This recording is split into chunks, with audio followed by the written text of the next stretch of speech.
First, what do you mean by inclusiveness? Why do we require inclusiveness?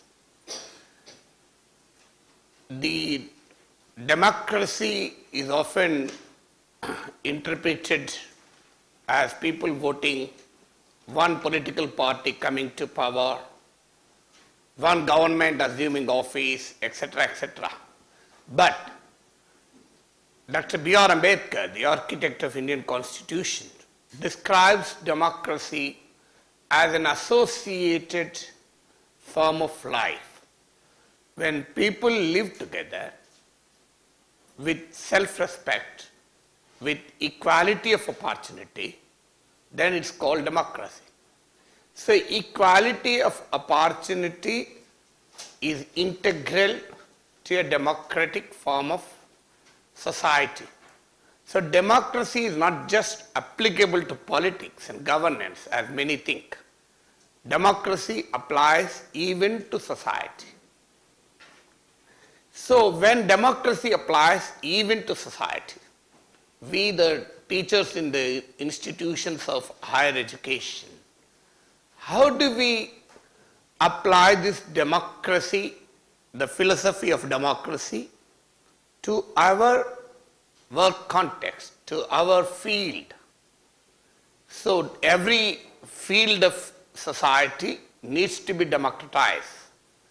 When we use the word democratizing, it means in a country with the enormous diversity, with hundreds of languages, regions with varying degree of social and economic development, regions with varying economic potential, and social and cultural groups with enormous diversity.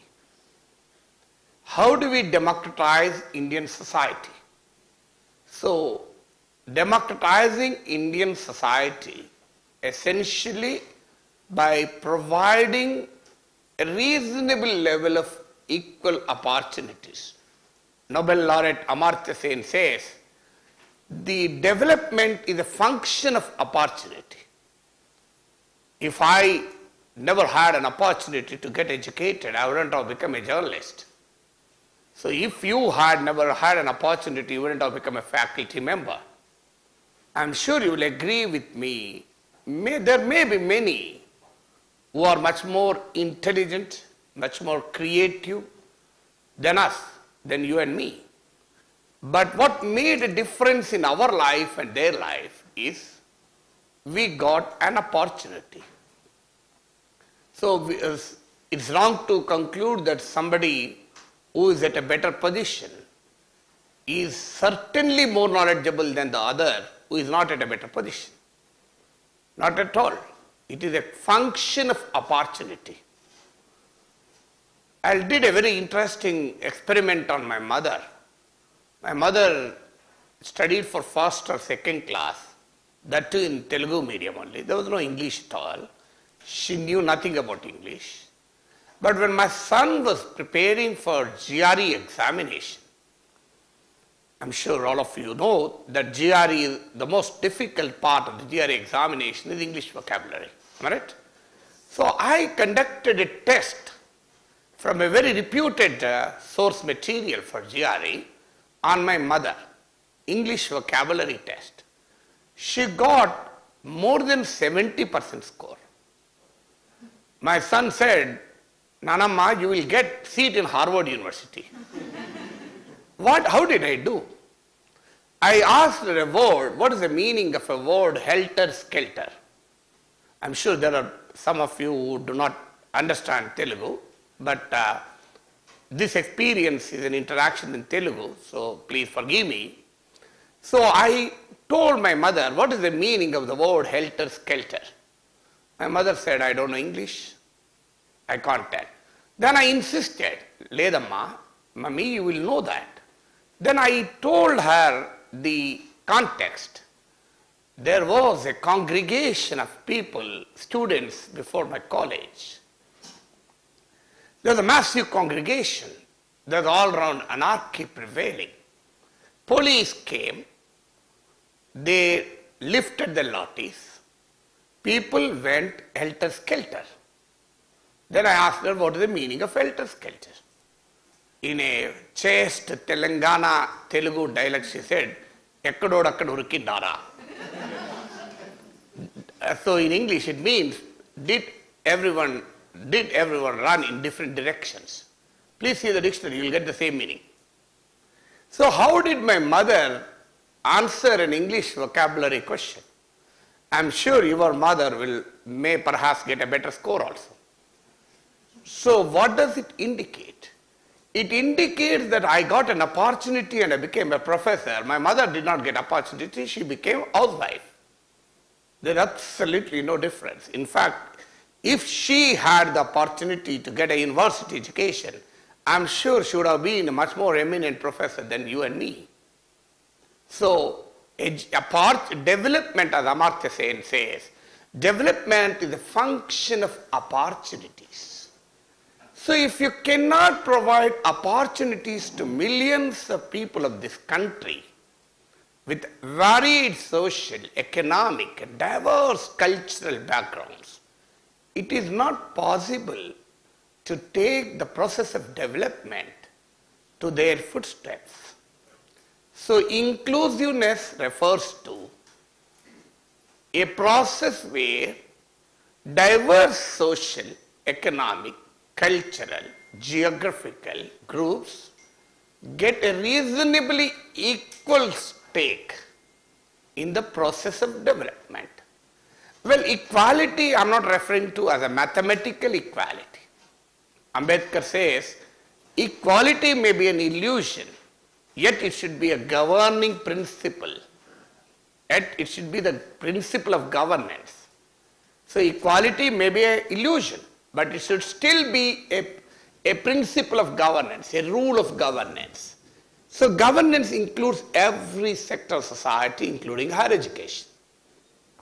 So the concept of inclusiveness refers to ensuring access, ensuring higher education to reach every section of Indian society. So there will not be any social or cultural exclusion. So this is what is meant by inclusiveness. Even organizations like UNESCO defines inclusiveness. And inclusiveness is of much more significance in a country like India, which has enormous social, cultural, economic diversity. A child of an Adivasi writing intermediate examination, as someone who has come from a hilly Bhadrachalam area,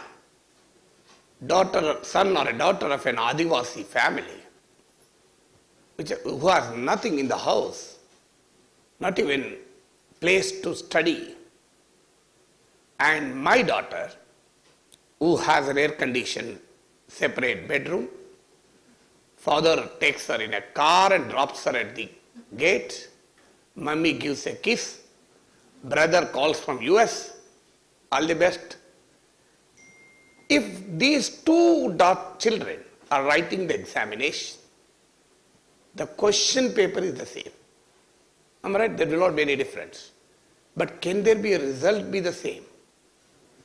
When Adivasi child and a professor's child are tested on an equal parameter, same question paper, but can the result be the same? Who should be blamed for it? Should we blame it on the child, or should we blame it on the system that deprives Adivasi child? I went to a school in Hyderabad when I was a legislator. I interviewed a couple of children there. Wanted to give them a pep talk. I asked them, when do you wake up in the morning? The child said, morning 7 o'clock. Then I gave her a lecture. No, you should wake up at 5 o'clock and study. I never did it, but it's easy to lecture. So then she said, no sir, difficult sir. Then I gave another lecture. It may sound difficult at the beginning, but once you get practice to it, once you get used to it, it becomes easy. Very easy to give lectures, as I told you. Then she said, not at all, sir. It's not possible, sir. It's very difficult, sir. Then I asked her, what is the difficulty? Then she said, my mother works as a maid servant in few houses. She brings the food from those houses. If we eat late in the night, it will be spoiled. So we eat at 6 p.m. There will not be anything cooked in my house after 6 p.m. So if I wake up in the early morning 5, I will be hungry, sir. And really, there were tears in my eyes. And that little child had a similar examination. So the fundamental question which I am referring is, there is a diversity which is unbelievable in India, which is an humongous diversity. Diversity is not just in economic, in cultures, in traditions. In Telangana, marrying sister's daughter is a crime. Maternal uncle is equivalent to father here. During the marriage, the bride is brought to the Kalyana Mandap, the platform, marriage platform, by the maternal uncle. So he brings the bride. But in Andhra region, someone marries his sister's daughter. Am I right? So that is the reason. Something is a crime in Telangana. In the same Telugu land, you have two different types of customs, two different types of traditions. My daughter asked me several years ago, when she saw in a cinema that a hero married sister's daughter, hero having singing duets with his sister's daughter. Then my daughter asked me, what is this nonsense? She said, our mama will not do like this with me. Is it not obscenity? She asked. Then I told her, this is not obscenity in Andhra region, it is obscenity in Telangana. So in Andhra it is acceptable social relationship. So when there is such a tremendous cultural diversity, so how should the education reflect this or not? So should the education reflect this or not? That's a fundamental question. So inclusiveness is providing representation to diverse social, economic, cultural and spatial groups in the field of education. That's the point one. What is inclusiveness? Point two, why is inclusiveness so important than ever before? I'm sure all of you agree, never before in the history of human civilization, education has attained such an emancipatory potential. Never before. 100 years ago, a landlord's son is a landlord, an agriculture worker's son is an agriculture worker. However intelligent the person may be, there is no difference. An industry owner son is the owner of an industry. An industrial worker's son, however brilliant the person may be, will have to be condemned to the life of an industrial worker. But that's not the case today. So today, the world provides you with unbelievable opportunity thanks to a stage in the process of economy which we call as knowledge economy. So we have entered into a knowledge economy where knowledge becomes the resource. As World Bank in one of its reports says, economies are not merely built by the physical and natural resources. Economies in the knowledge-based global societies are increasingly built upon human resources. So the knowledge becomes the bedrock of development. So somebody who has access to knowledge, whatever may be the limitation of our higher education, whatever may be the drawbacks of higher education, still leaders of higher education are the leaders of society. If you deprive a child access to higher education, you are actually depriving the child to the opportunity to be the leader in a society. Leader not necessarily be the political leader. Quite unfortunately, leader became a distorted word. Leader is not a political leader. It can be a business leader, it can be a science leadership in science. So anything can be leader. There cannot be a much bigger leader than Homi J. Bhabha in India. There cannot be a much greater leader than Vikram Sarabhai. So the leader is someone who leads is a leader, whether it's not necessarily in politics. In politics, it became a derogatory word. There's a different story. So the fundamental difference is today knowledge provides you with an unbelievable opportunity. So what is the level of access to higher education? So today inclusiveness is more important because we are living and passing through a phase in the evolution of human civilization called knowledge economy. So then comes the question, how do you ensure inclusiveness? When I told you what is inclusiveness, I also told you what is the value and importance of inclusiveness in a knowledge economy. Then the first thing to be inclusive is providing access to everyone. So this question in the post-lunch session during the part of the workshop, I request you to explore how far your institution provides access to all kinds of social, cultural, economic and geographical groups. In India, our admission system doesn't permit it. But I'm sure all of you know, in the West, in one of the top universities of the world, if you apply for Harvard University admission, an Indian student applies with a lesser score, a Bhutanese student applies, an Indian student applies with a higher score, a Bhutanese student applies with a lower score to the Harvard University. It is the Bhutanese student who gets admission, not the Indian student. So even if a student of Bhutan has lesser score, he will be preferred to a student of India because they believe in diversity index. So if there was no student from Bhutan in the history of Harvard in the last 10 years, they will immediately give admission to the student from Bhutan. So that is the level. My brother's son had his medicine 4-year course and then he has to apply for residency. Actually his scores are much less, very nominal score, just above the threshold. But he got admission in world's topmost medical school, Johns Hopkins. Why? The reason was, while he was a student of medicine, so before residency, he started a diabetic education program and worked in the local community around the medical college. In 4 years, continuously worked with that community to reduce the levels of incidence of diabetics in that community. So that ensured him an admission. He did it out of passion, not for admission. So if it is there in our country, they will take a certificate from Amirpet. So he did it out of passion without knowing that this will fetch him admission in the world's best medical school. And he got much less score compared to his competitors.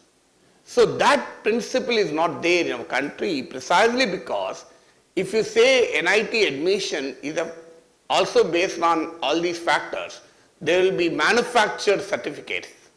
So that's a basic problem in our country. So that's the reason people don't give it. They go by uniform yardstick called entrance examination.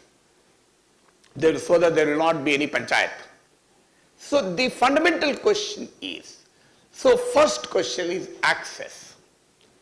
How far our educational institutions provide access to diverse social, economic, ethnic, geographical groups. So this is a question one we will have to explore.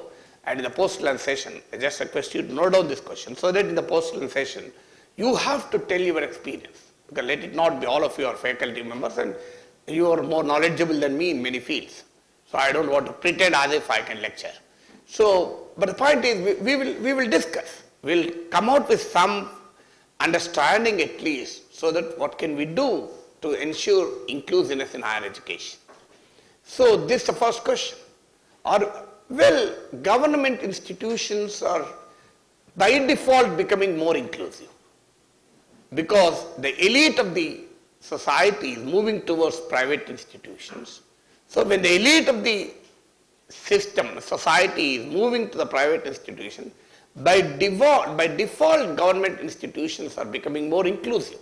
At least in the school education, you go to a government school, it will be very, very inclusive, more than required also. So that is the different story, but how far are we in a position to provide access to very, very distinct social communities? Well, within the tribal communities, are we giving access to some of the aboriginal tribes? Is there anyone from most backward communities? So how many of them are from the most backward communities? So what is the gender representation?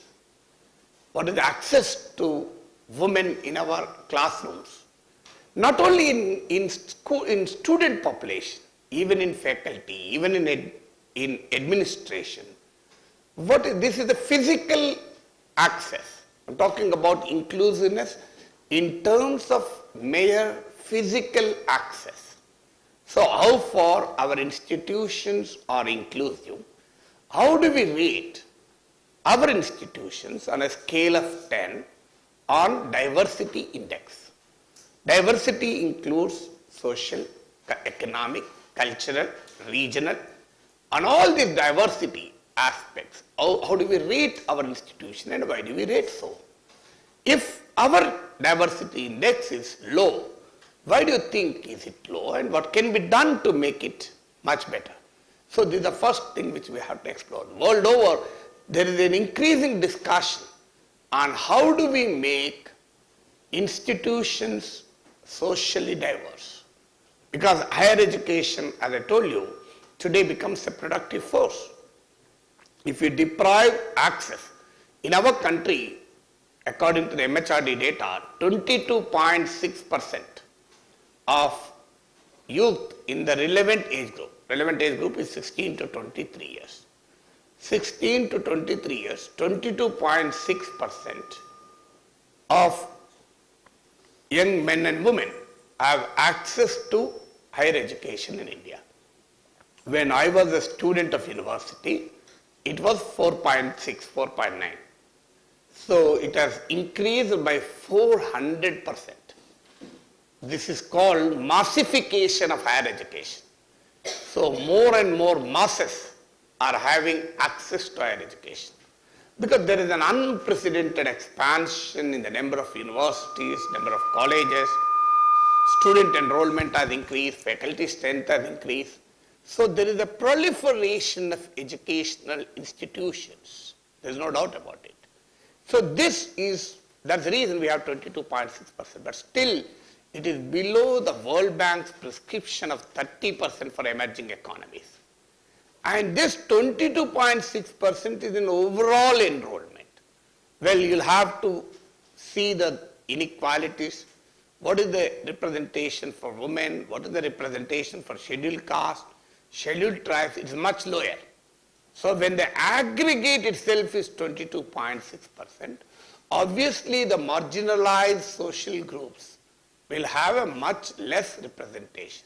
There's no dispute about it. I don't want to bore you with statistics.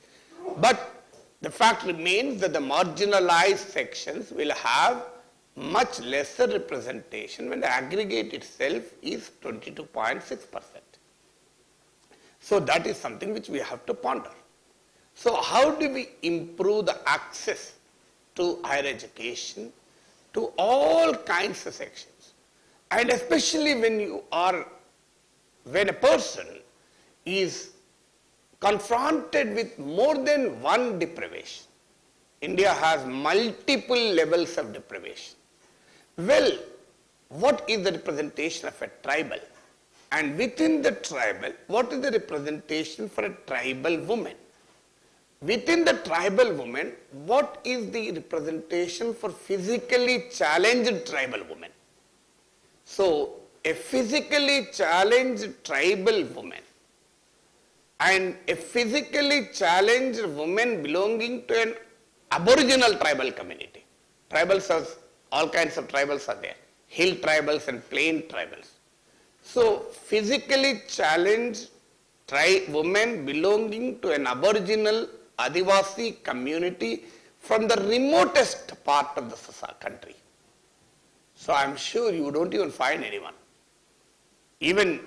So there is 5 levels of deprivation, not just one level of deprivation. You have 5 levels of deprivation.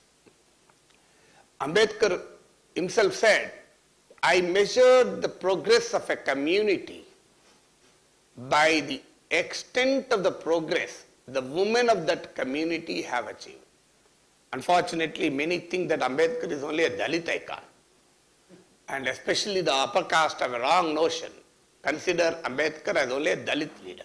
It is true that he is a Dalit icon. There is no dispute, and he worked for the oppressed communities. But also he worked for the oppressed of all kinds of oppression. So he said, I measure the progress of a community by the extent of progress the women of that community have achieved. So why did he say this? He said this because there is gender discrimination. So why do we require this in education? I'll give you one example. What will happen to this? In GST Council is a group of finance ministers of entire country, including states. Am I right? You will be surprised to know that there is no woman finance minister in India, in the contemporary India. I think there are 2 instances where there was a woman finance minister. You can have woman prime minister, woman chief minister, woman home minister, woman defense minister, and at the household, in millions of households, women maintain finance much better than men. But still, for a country, woman is not a finance minister. You have a woman chairman of the India's largest bank. Why? Nobody knows. Pardon? SBI, yeah. So, what is the result of that?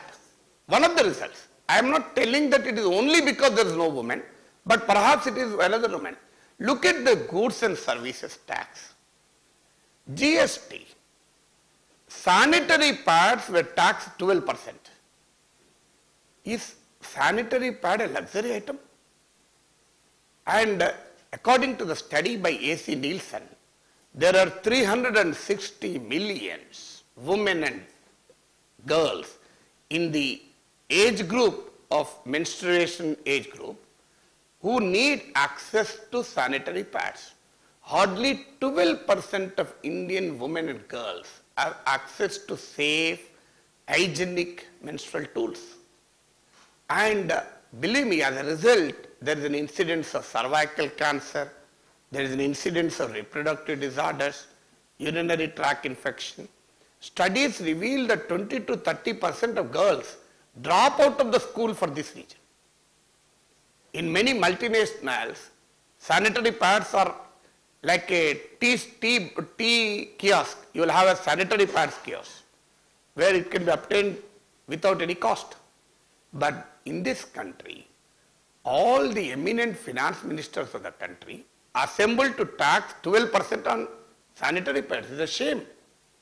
Can anyone accept this kind of a gender bias? And why? Rudrakshas have no tax, interestingly. So does a woman of India require Rudraksha or sanitary pad?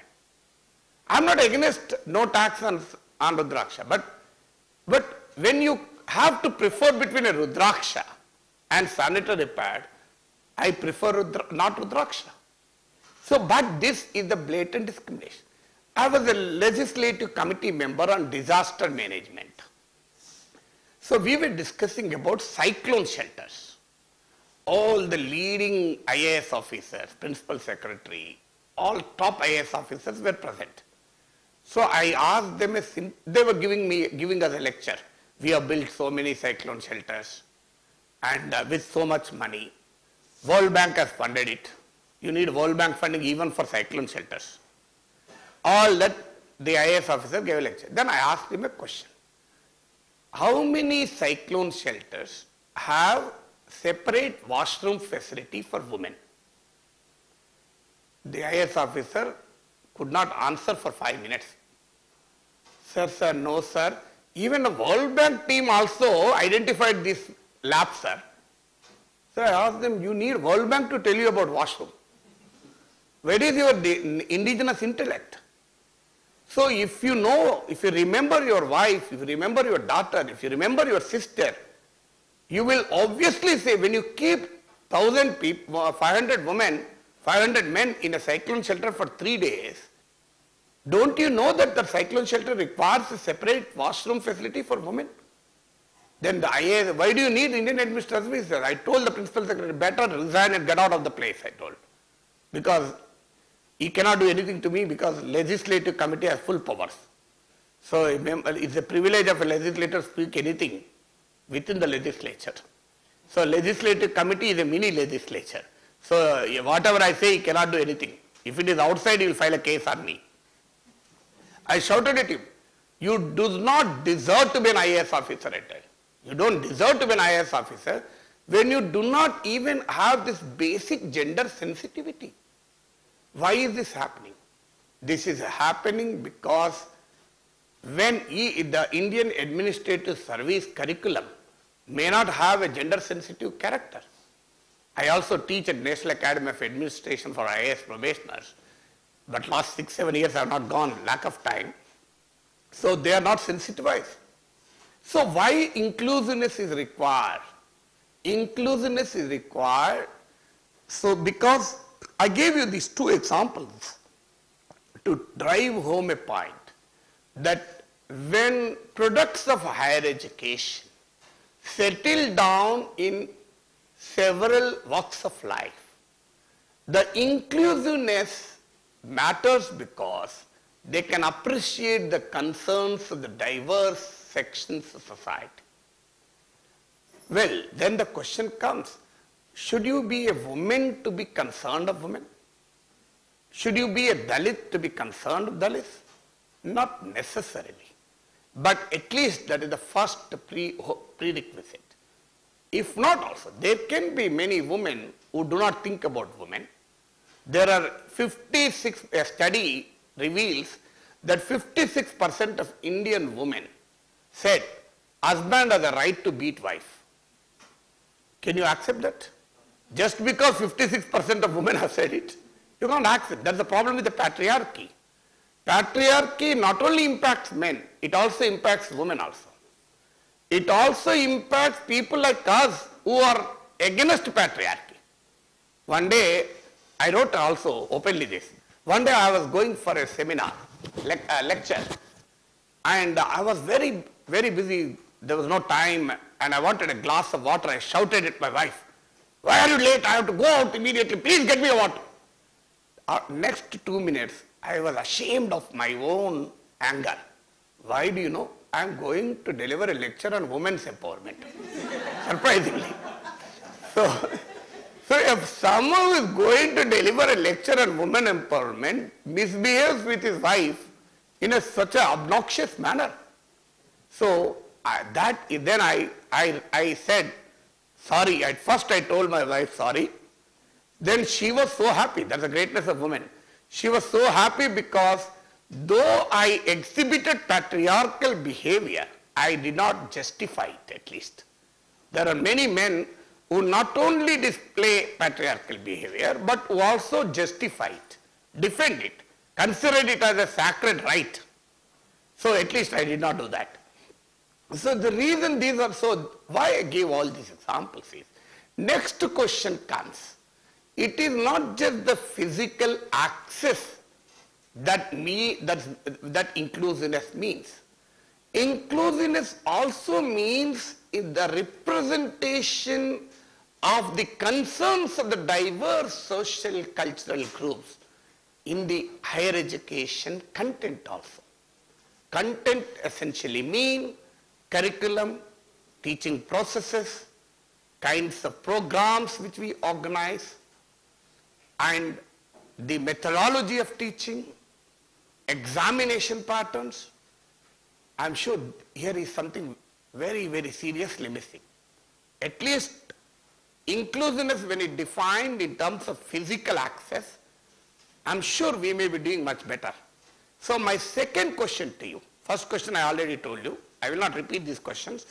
So for the evening workshop, the first question I told you, how far your educational institution is providing access to diverse social, ethnic, geographical, cultural groups, diverse groups in society, in terms of student population, faculty, administration, etc.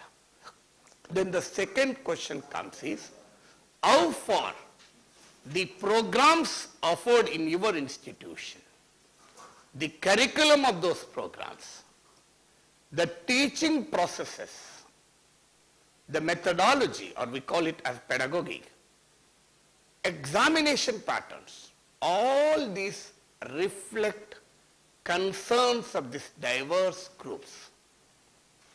Why should we require this?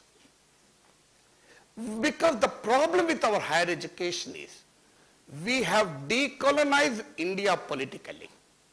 We are yet to decolonize India economically. We are far away from decolonizing Indian mind. The problem is there is a colonization of Indian mind. Well, somebody coming from engineering or sciences may argue, sir, your subject, I'll give you one example. If you are a teacher in economics, if you are teaching economics program, what should we teach in economics? What should be the emphasis in economics? A student, a course in American university or a British university may not give that much emphasis on the modes of colonial exploitation. How surpluses of the colonies were squeezed by the colonial powers. How did Britain exploited India?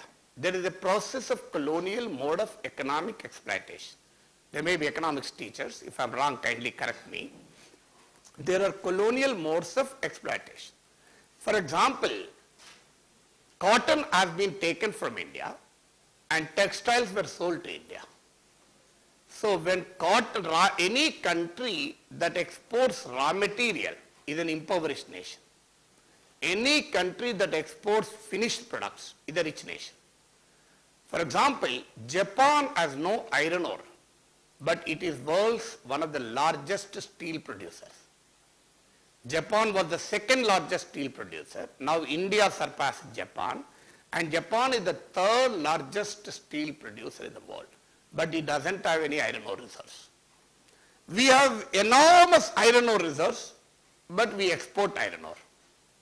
So it is as simple. In economics, there is a simple process called value addition. What do you mean by value addition? Because this is an interdisciplinary group, unfortunately we have another wrong notion that an economics student doesn't know politics, politics student doesn't know economics, science student doesn't know economics at all, physics student doesn't know chemistry. But that's not the case. That's not the case. My own life, as the Madhavi Madam introduced, I am an electronics graduate with distinction in BSc Electronics, post-graduation in journalism, doctorate in political science, and I am a visiting professor in the Department of Economics in Birla Institute of Technology Sciences. But our systems are very rigid. I'll tell you interesting. I taught when I was an MLC, I taught for 4 years in the Birla Institute of Technology. They have a course, a dual degree course, MSc Economics and Engineering. I'm sure some of you may be knowing. So we can't even imagine such courses in state universities. And I taught economics there. I delivered lectures at ISB, Indian School of Business, and ICFI Business School. But economic department in my arts college building never asked me to deliver a lecture. Never. This I told in several meetings in my own university also, still nobody is calling. So when ISB and BITS and ICFI Business School, fairly renowned institutions, do not mind asking me to speak on a macroeconomic issue, but my own college department doesn't recognize because I don't have a formal degree in MA Economics. So these are the silos in which we live. That I'll come back to that. A physics teacher and a chemistry teacher in a college talks to each other about Rangasthalam, but not physics and chemistry. They don't interact at all. A science teacher and literature teacher will never interact. There's a very interesting conversation between Albert Einstein and Rabindranath Tagore. You can see it in the Google, you will find it. How Tagore and Einstein interacted about particles, and very, very interesting discussion between the two great minds. So the point of the game making is, so when you are when you are running a program in economics, so as I told you, I was telling you, value addition fetches more money, more employment. Suppose if you sell cotton, you get 10 rupees, assuming. You weave the cotton into thread and sell, you get 15 rupees. You weave the thread into a cloth and sell, you will get 20 rupees. You make embroidery or some design on the cloth, you will get 30 rupees. And stitch that embroidery cloth into dress material, you will get 50 rupees. And that dress material is beautifully packed, it becomes 100 rupees. And if Aishwarya Rai advertises it, it becomes 1000 rupees. So this is the value addition, am I right? So this is the value addition. I'll tell you another example. Tomatoes in Madanapalli region of Andhra Pradesh, during the season you can get it free of cost also. You go to field, they will give you, take a water, even lorry load of tomatoes you take, nobody will object. They will be thankful to you for clearing the stock. Assuming that in season, even in Hyderabad, you will get it 5 rupees, 10 rupees per kg. So a tomatoes cost 5 rupees per kg. Tomato pickle during any season cost 80 to 100 rupees kg. So what is the rocket science involved in converting tomato into pickle? Is any rare earth metals added to tomato to make it a tomato pickle? I really don't understand.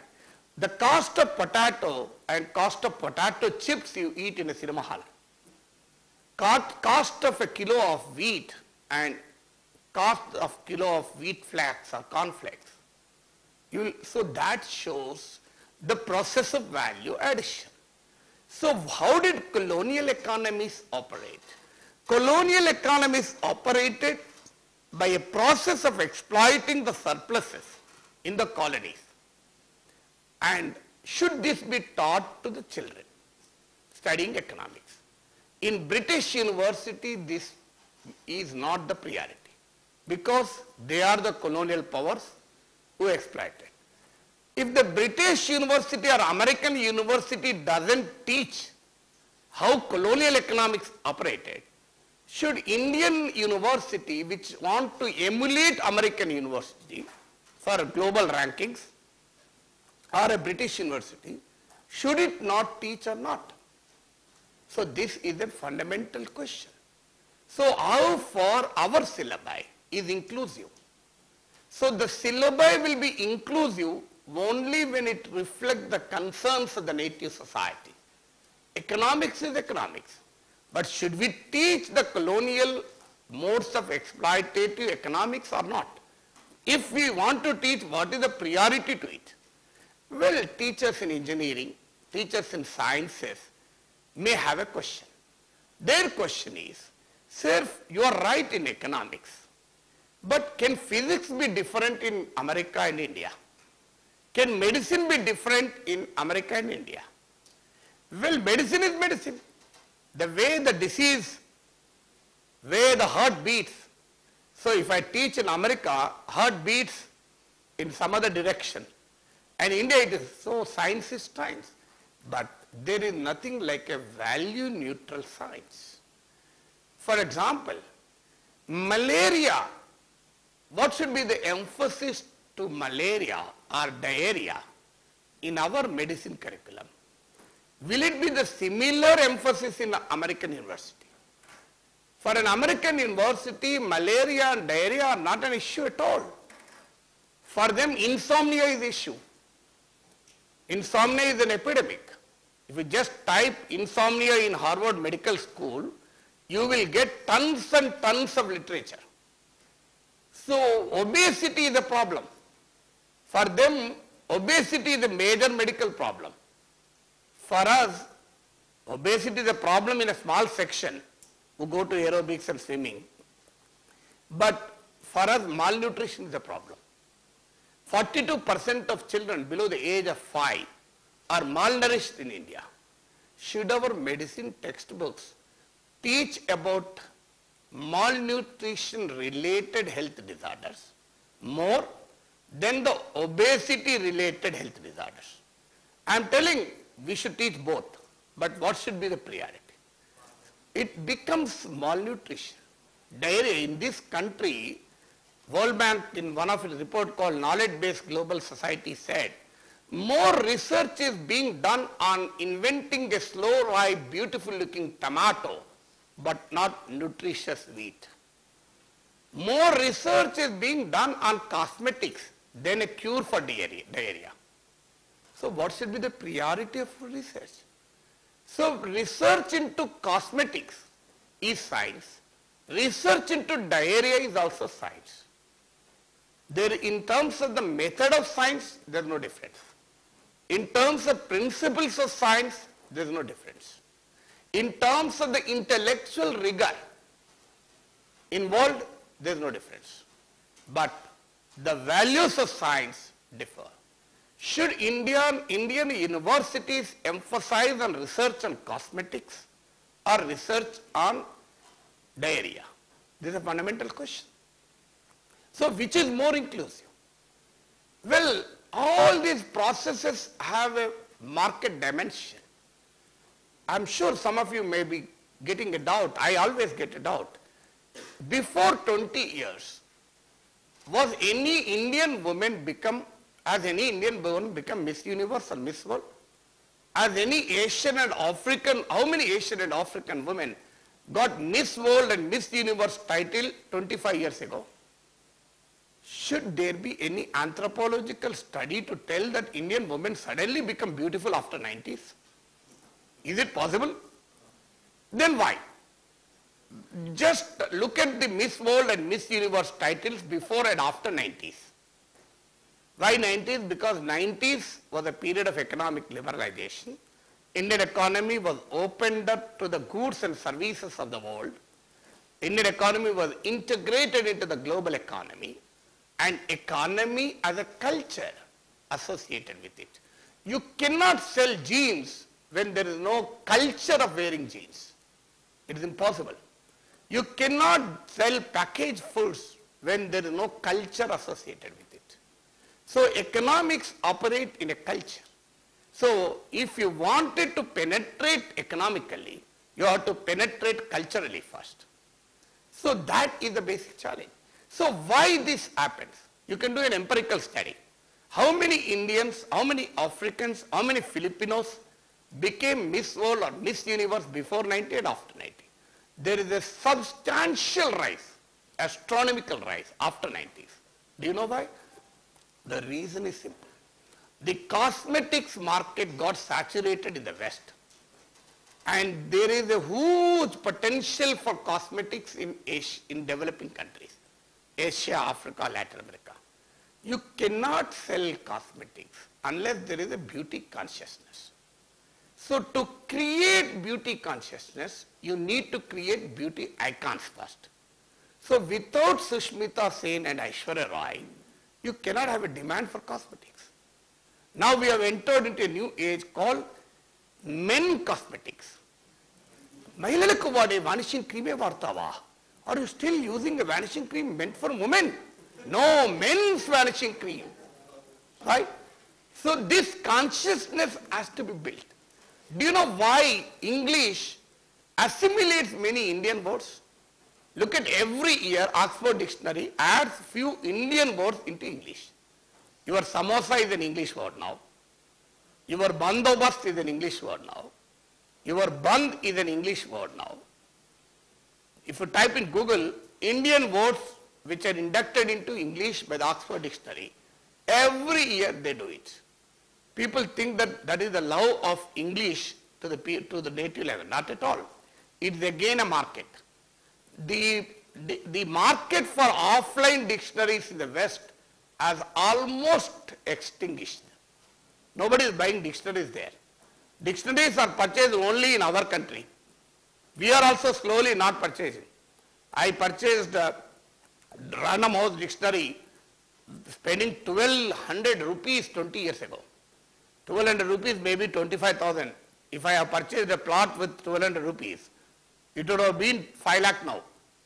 So I purchased a Random House Dictionary. Today nobody is buying because online you can get a dictionary. That's the easy way to get work done. But even today there is a huge market for dictionary in countries like India. That's the reason the dictionaries are increasingly absorbing Indian words. Someone may say this is my allegation. Look at 30 years ago, did English accommodate so many Indian words? 50 years ago, English is not a language of last 10 years origin. So that shows when market is trying to be inclusive.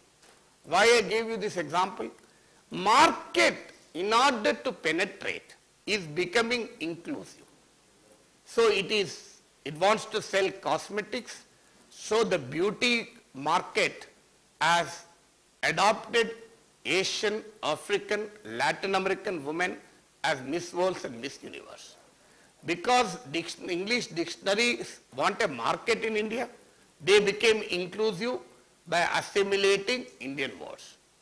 So when markets can become inclusive, why can't we? So whether it is science or social science, well, social science has a much greater opportunity to be inclusive. Because when you're teaching history, should we teach history of America or should we teach history of Warangal? So this, even today, this is a problem again. So that was a problem again because you teach history, a student studying history in Warangal will not study about the history of Samakka Sarakka. I never studied history of Samakka Sarakka in my history textbooks, but I studied history from Punjab, history from Jhansi Lakshmi Bai. So I should study, I have nothing against. But when I study the Jhansi Lakshmi Bai's history as a symbol of valor, why should I not study the history of Samakka and Sarakka? 1 crore people visit this place. But the problem is our history curriculum, our higher education system is not flexible enough to adopt local concepts. That is the problem. There is a textbook written for entire state. So when a textbook is written for entire state, neither the teacher, nor the student, nor the institution has a flexibility, freedom to decide what should I teach. So we have a rigid curriculum. The rigid curriculum may be perhaps to ensure in the name of standards. So when you have a rigidity of curriculum, how can I teach the local history? So this applies to history and economics, but not only to history and economics, even for engineering. I'll give you an example. Today, the new science, technology and innovation policy of 2013 calls for inclusive innovation. So engineering, producing a low-cost material, low-cost manufacturing. This is an internationally much talked about, how to produce low-cost engineering. I think it's called frugal engineering, am I right? So frugal engineering refers to low-cost engineering. So Tatas have innovated with 1 lakh car. Well, of course, there are a lot of problems with that 1 lakh car. But as a student or a teacher of engineering, 1 lakh car, cheap, low cost car, low cost laptop. The engineering is the same. There is no difference in engineering. But does this nation want a low cost car or low cost laptop? If there are low cost cars, it will be a danger to the environment. Your roads will be choked. Low cost laptop will revolutionize the teaching learning process. For millions of children who do not have a good teacher in physics can go to Khan Academy and watch an interesting lesson in physics. So when a student can watch a video lesson, can supplement his or her knowledge. So when the nation has to choose between a low cost manufacturing of a car and a low cost manufacturing of a laptop, I think low cost manufacturing of a laptop is a much wonderful engineering than the low cost car. Though the engineering is the same in both. There is no difference in engineering. The science aspect of that engineering is the same. But are we making our engineering students conscious of this? What are our students doing projects? How many engineering, I visited more than 80 engineering colleges in these two states of Telangana and Andhra Pradesh. How many engineering students, including NIT, we are sitting in NIT, I really do not know. They may be doing. But there are, I think, a significant number of engineering teachers in this group. Am I right? So you should tell me in the workshop, in the postal session, how many of your students are getting into the nearby community and trying to find their problems. Can there be any engineering solutions to their problems? Can there be any engineering solutions to the problems? Unfortunately, we teach the same engineering that is taught in an international university because we want to become an international standard university. But what are the concerns? Can we find engineering solutions to the problems of the people? I was in MIT in 2013. I saw the big board of a person called Suresh Subra.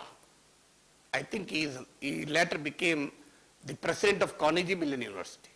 At that time, he was Dean Faculty of Engineering at MIT. So his biodata said, a mechanical engineer doing research on malaria. So mechanical engineer who is studying the mechanical properties of the red blood corpuscles. So he is a mechanical engineer doing research in malaria. Unfortunately, our own medical researchers are not doing research on malaria. So is there any chance for our mechanical engineering student in our engineering college to even think of doing research on malaria? So we will never allow him. He will be simply boycotted. So this is the concept. So he was delivering a lecture on engineering solutions to the health. So there may be many concerns. NIT students of NIT Warangal should go into the Eturu Nagaram tribal area, identify their problems. They have a problem of safe drinking water. Can engineering solution, is there any engineering solution to the problem of safe drinking water? Their housing. Can the civil engineering department of NIT create a low cost engineering with locally made material, much stronger material? Because the tribals construct their own houses with the material available to them. They do not know the science of materials. They do not know the strength of materials. An engineering student, when my brother was a student of engineering, in the first year he used to study strength of materials. I don't know now. Is it there till? So the tribal who is constructing the house with the material available to him, his knowledge of strength of material is rudimentary, anecdotal and accumulative wisdom. Am I right? What cumulative wisdom means? For ages, he has seen his parents, his grandparents constructing houses. Anecdotal means someone who had an experience might have told him, but it is not scientific. So there may be scientific things in it, but there may be equally unscientific things also. Because in our country, science was taught in the form of tradition at a time when science was not accepted as science. But today, even today, unfortunately, science is asked to be taught in an unscientific manner. We have a minister for HRD who said, has anyone seen an ape transforming into a human being? So therefore Darwin's theory of evolution is wrong according to him. But did Darwin said that he has seen such a transformation? Even Darwin did not say that. So Darwin also did not say that he saw an ape becoming a man. But just because somebody has not seen, the problem for that minister, who was incidentally was a retired IPS officer, he doesn't understand. He thinks evolution as an event. Evolution is a process. Evolution is not an event to happen at one given point of time. When someone who is a retired IPS officer and heads the human resource development of this country, presides over the HRD of this country, doesn't know the difference between an event and a process. Has anyone seen rice becoming food? Okay, have you seen? It is a process. It is a process. At what stage, at what point of time, at what second you have seen? So it is a process. Through a process of heating, it transforms into food.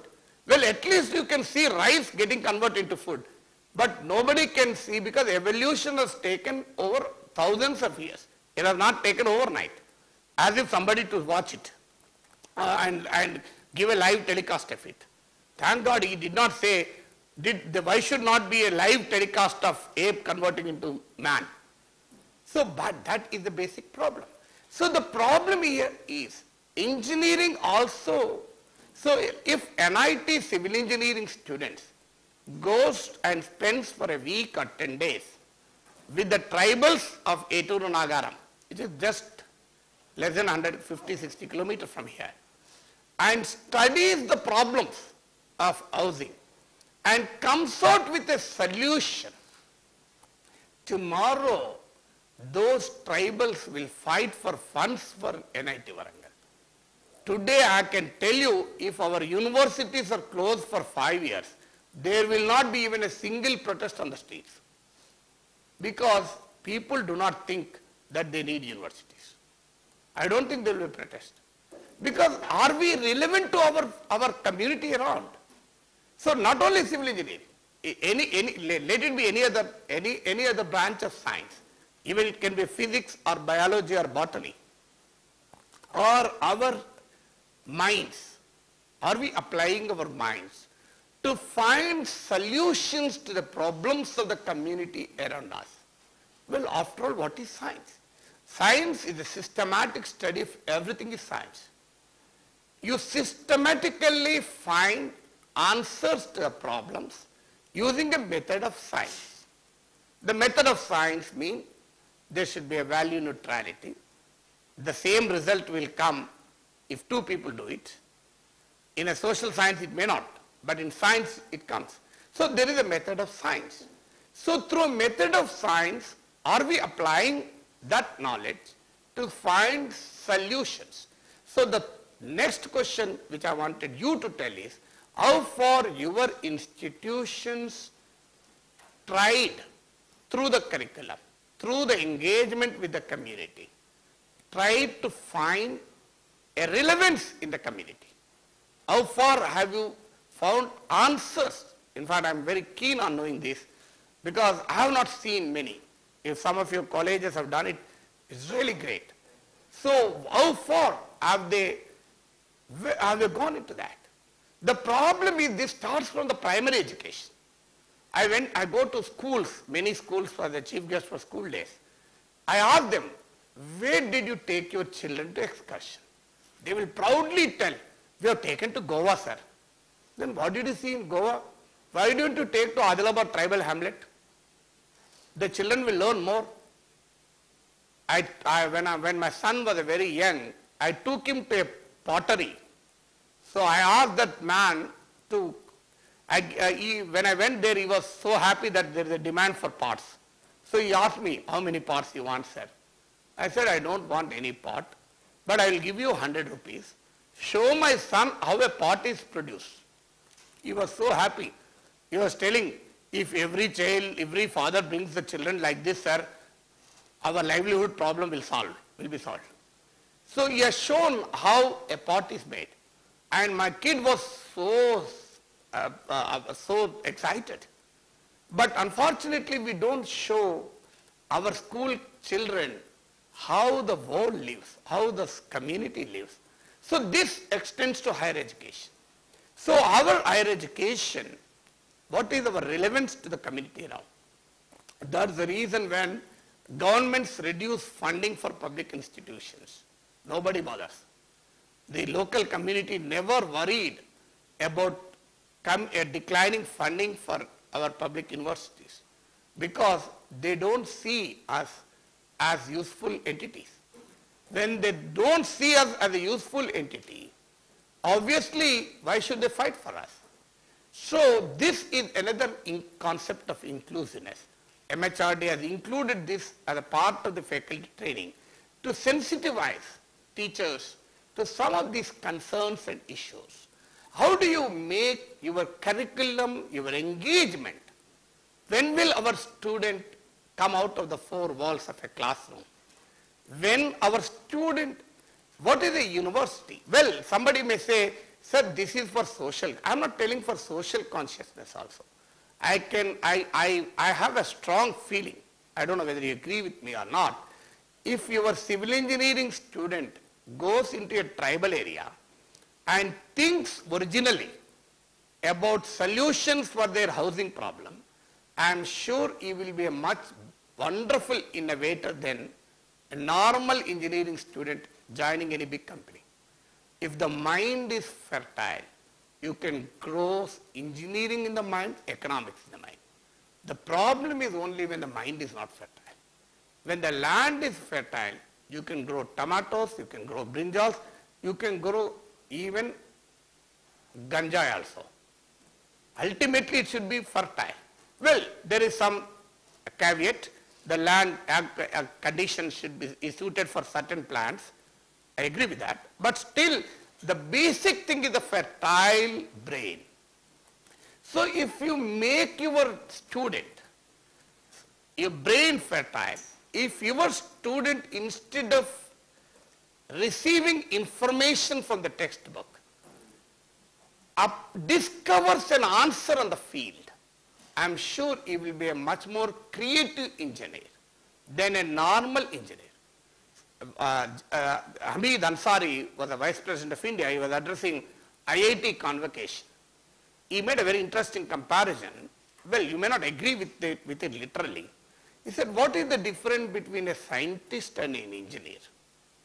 A scientist studies the world around him, but an engineer creates the world which was never in existence. So basic definition is fine. Well, don't argue with that. But, well, scientist also invents many things, but the basic difference is scientist studies the world around him, where an engineer discovers, creates a world which was never in existence. A building was never in existence. An engineer creates the building. An industry was never in existence, but an engineer creates that industry. So how do we, and once this kind of inclusiveness happens, what are the benefits out of that? Benefit A, the community owns institutions. Once if engineering students of Warangal can provide engineering solutions to the problems of the tribals, then I'm sure the tribals will defend this college. Number B, obviously we do not live in a social vacuum. We live in a social context. So without the sacrifices of the society around you, you and me have not come to this level. We have not come to this level only because of our parents' sacrifice. It's a parent sacrifice is visible sacrifice, a direct sacrifice. But the society around me have also done enormous sacrifice to make me educated. So the question comes is, why am I educated? Why am I educated? So if even it can be not even engineering. If you are a social science teacher, you should be a public intellectual. Pramila Thapar uses the word public intellectual. Public intellectual need not be a scholar. He is someone who has certain professional stature and seeks explanations for public actions. So she says question or not to question should never be the question. The problem is right from our school education, we do not allow children to question. Jayant Narlikar in one of his articles said, a student gets more excited by discovering an answer rather than knowing the answer. So the difference between knowing the answer and discovering the answer. Swami Vivekananda said many years ago, education is not information. Education is knowledge. What is the difference between information and knowledge? If 2 into 3 is equal to 6, it is information. Why is it 6? Why can't it be 5? Why can't it be 7? It is knowledge. I have done this experiment in many schools. I asked them what is 2 into 3? Then there is a chorus, 6. I asked them why is it 6? Why can't it be 5 or 7? They were staring at me, looking at me as I am a psychiatric case. Why this man is getting such useless doubts? So the problem here is nobody teaches them why should be 6. Why can't it be 5 or 7? I asked my daughter, little daughter, when she was very young, same question. She got angry and said, 3 into 3, 6 kabati emaitadana, pitch question. Why do you ask me mad questions, she told me. I said, why should it be 6? Then I brought her, I did a small experiment. I don't know whether I'm right or wrong. You science teacher, mathematics teacher should tell. I brought 2 shirts, blue shirt, white shirt, and 3 points, green, yellow, black. And I told my daughter, today I will have to go out wearing a dress which contains both pant and shirt. It is for you to decide. But one condition I should also like. Then she was so excited, oh, I am deciding the dress for my dad. Then she brought a blue shirt and green pant. I said I did not like the combination. She brought blue shirt and yellow pant. No, I did not like. Blue shirt, black pant. I did not like. White shirt, green pant. White shirt, yellow pant. White shirt, black pant. Then I said I did not like. Nana, what should I do? I brought every possible combination. I said, how many combinations did you bring? 6. That's the reason 2 into 3, 6. Why did it not become 5 or 7? Precisely because when there are 2 shirts and 3 pants, you can only have 6 combinations. Correct? So this is mathematics. Then she was said, if our maths teacher teaches multiplication like this, I will become a mathematician, she said. But the problem is, we don't teach. So a chemistry Nobel Prize winner was asked an interesting question. What is the secret of your decision to become a Nobel Prize winner? Do you know what he answered? He said, my mummy used to ask me every day after coming from school, what did you ask your teacher? What our mummy asked? What did teacher ask you? So if the child says, no, teacher did not ask me, I only asked teacher. Then the advice parent gives is, don't do Betty like that. You should not revolt against teacher. You should only listen to teacher carefully. We teach a child not to ask a question. When we teach a child not to ask a question, a child who looks at the sky and is excited about the stars, twinkling stars in the sky, she goes to the mummy. Mummy, I saw the stars twinkling in the sky. Why do they twinkle? Mummy says, Betty, I don't know. Ask your daddy. Because that's the greatness of Indian women. Women think that the man is the most intelligent species on the earth. Unfortunately, men don't think. No husband thinks, unfortunately. Very rare. So that child goes to dad. Daddy, I saw stars twinkling in the sky. Why do they twinkle? What does the daddy say? Don't you have homework? He shouts. Because he doesn't know the answer. So next day she goes to the teacher. And teacher says, it is not there in the syllabus, it won't come in the examination. Because teacher also doesn't know, that's the problem. So nobody knows the answer and the child is intimidated from asking questions. The child will never ask a question in our lifetime. This is the average Indian child's experience. This is, we do not allow our child to think. So this extends to higher education. So once you take your students to the local community, let the botany teachers get into farms, let the zoology teacher go and work with shepherds and identify some problems with their face and use their original mind and the knowledge they have gained. So information doesn't help there. So they will have to originally think to find solutions to their problems. And the knowledge they gain by originally studying. Why honeymoon is there in Indian, in societal custom?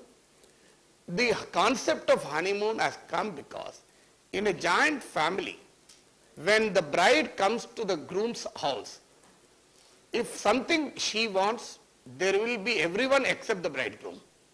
If the bridegroom wants something, there will be everyone except the bride. So the socialization between the young couple will not take place. So once you send them to honeymoon for 10 days, there will be nobody for them. So this man has to depend on woman, woman has to depend on man. In the process, the understanding comes or lack of understanding comes. Something will come at least. So that is the reason why honeymoon has come. So why only man and woman goes for honeymoon, not with their in-laws? So they can go with their in-laws also for honeymoon. They don't go. So nobody gets a doubt also. Why in-laws did not accompany them for honeymoon? So because the wonder, the beauty is when two individuals live together for 10 days. But today the joint family system has broken. You have nuclear families, you have atomic families. So every day is honeymoon for many of the young couple here. But the concept is that. So when your student goes into a community, he doesn't have a textbook to help him. He doesn't have a guide to help him at least. So he has to think on his own. The moment he thinks, that critical thinking develops innovation in a mind. It can be a social science, it can be a political science, it can be an economic science. So this is the thing. So ultimately talent, so unfortunately what's happening, to conclude, there are two streams of education. One is skill orientation, second is social orientation. But I think there should be an admixture of the both. You cannot have only social orientation because they become not saleable. If you have only skill orientation, I think they may become saleable, but they will be more saleable if they have social orientation. So what is the difference between a skill and social concern? I am a teacher in journalism. If I teach my student on how to effectively write a feature, fine, that is the skill I give him. But with that skill, he can write wonderfully on a cosmetic show, or he can write about the plight of a farmer. So the skill is the same. The skill to write is the same. But if I teach only the skill to my student, he may become a journalist who has no link with society. But I should also teach him not only skill, but I should teach him social concern. So writing about a cosmetic show, writing about a plight of a farmer. So when you get an opportunity, write the both. At least you should write the second one also. So this is basically the difference between a skill and a social concern. So if you create technocrats, then that is dangerous to society. Because technology and science is increasingly becoming dual in character. Today, nuclear science can produce power and can create devastation. Chemistry can make the life of the people wonderful, and same chemistry is behind the chemical weapons. So the transplantation of human organs, a wonderful medical innovation, can help millions of people with new life, but the same technology can be used in illegal trafficking of human organs. So ultimately it is not just the knowledge and the skill which you give, ultimately the societal concern associated with the skill and knowledge, which makes you a better human being, whether you are an engineer or a doctor or a scientist or a social scientist. Ultimately, if you have to become a good engineer, that inclusive character should have a representation in not just the form of higher education, but even in the content of higher education. Well, I have not asked how much time I have. It's just time. Oh, fine. So, a teacher is obviously adjusted mechanically. So, that's the advantage, okay. Fine. So, I stop here. So, I have a couple of questions for you to ponder over during the lunch, so that after lunch, I don't want to speak. I want you to speak and I want to learn from you. For question one is, all that is not again generalized thing. It should be inclusive, explanation. I want an inclusive presentation. I mean inclusive reference to your own experience in your institution, not a general speech. Absolutely no general speech. I want this explanation from you. So this one is how far and how did your institution achieve inclusiveness in access to higher education, access to social, economic, cultural and geographical groups. How access to social, economic, cultural and geographical groups could be inclusive. How did you achieve this? One. Two, how did the content of or curriculum of your courses, curriculum in terms of programs or in a particular program, the curriculum. It can be an overall program or a particular program in your curriculum could represent these inclusive concerns.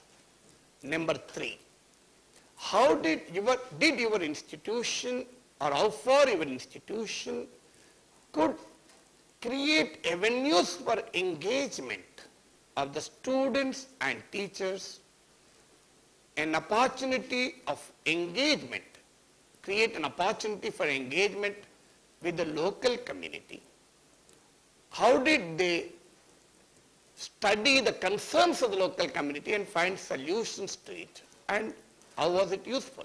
In fact, such case studies will be of great use also. That's the number three. So anything else, any other matter with the permission of chair. So fourth one. So these three basic things. Fourth one is, if anything inadequate is found in the above three questions, how do you plan to do it after going back to the institution? Well, your course structure may not permit, but still as a teacher you can do it. Nobody will prevent you.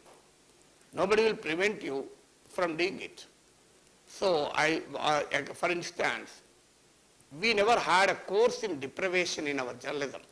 So I fought with my department and introduced a full course, at least a full in a couple of units in my in a course on multiple forms of deprivation, reporting on the marginalized communities, civil rights, human rights, we have included in our syllabi.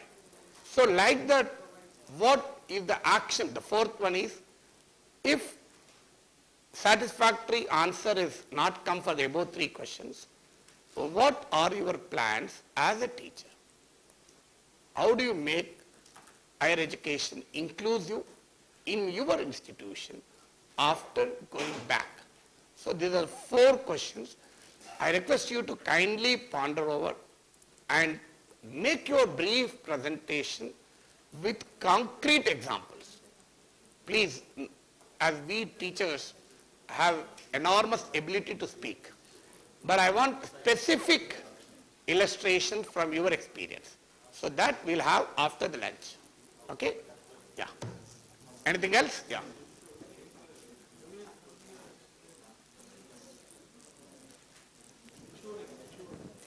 So I gave you the four questions. I'll repeat once. One is physical access to diverse social, economic, geographical and cultural groups. Everything with reference to your institution and your personal experience.